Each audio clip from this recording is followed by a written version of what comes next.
এরপরে প্রশ্ন হলো, ইসলামে মৃত ব্যক্তির নামে 40 5 দিনের খাবারের আয়োজনের বিধান কি? বা ইসলামের নির্দেশ হলো যেই ব্যক্তির আত্মীয় স্বজন মারা যাবে, যিনি মারা গেছেন তার আত্মীয়দেরকে এলাকাবাসী বরং খাওয়াইতে হবে, এটাই হলো সুন্নত। আমরা তাদেরকে কিছু খাওয়াই না খাওয়াই 40 দিনের দিন পুরো এলাকাবাসী, হয়তো খাওয়াইছে 5 জনে, এবার 40 দিনের দিন বা 3 দিনের দিন 7 দিনের দিন পুরো এলাকাবাসী গরু জবাই করে তাতে খাওয়া যায়। এটা খুব খারাপ জিনিস, খুব খারাপ জিনিস। এবং এরকম মানুষ মারা গেলে তার পক্ষ থেকে নির্দিষ্ট দিনে খানা দিতে হবে, এটা হলো শ্রাদ্ধ। হিন্দুদের ধর্মীয় একটা কালচার, সেখান থেকে আসছে এটা। গুগলে সার্চ দিয়ে দেখেন, শ্রাদ্ধ লিখে দেখবেন বিস্তারিত চলে আসছে, আর কোথাও যাওয়া লাগবে না। শ্রাদ্ধ থেকে এটা আসছে, মুর্দার খাওয়ানি, কোনো হাদিসে এগুলো নাই। আপনার মা বাবার জন্য আপনি একটা কালভার্ট করে দেন, একটা গরিবের কিছু দান করেন, কাউকে কিছু চাউল কিনে দেন, এগুলা করেন।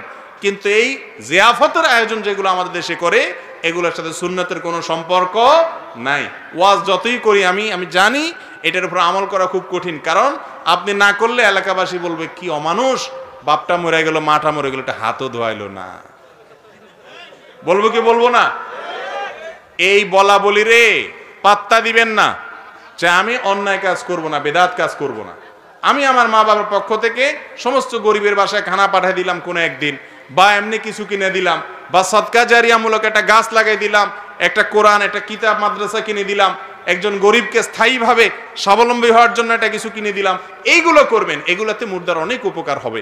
আমরা বুঝি না কিছু উপকার আর কিছু অপকার। মৃত ব্যক্তিকে সামনে রেখে কথাবার্তা বলার বিধান কি? খুবই জীবন ঘনিষ্ঠ একটা জিজ্ঞাসা। আমাদের দেশে মানুষ কেউ মারা গেলে তার লাশ সামনে রেখে ভাষণ আর ভাষণ দেই আমরা, তাই না?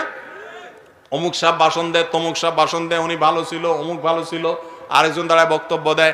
নবী সাল্লাল্লাহু আলাইহি সাল্লাম বলেছেন, আসরিউ বিল জানাজা, তোমরা জানাজা খুব দ্রুততার সাথে করো, কারণ জানাজা যে ব্যক্তির হচ্ছে তিনি যদি জান্নাতি হন তাহলে তাকে তাড়াতাড়ি জান্নাতের নেয়ামত পাইতে সহায়তা করো, আটকায়ও না।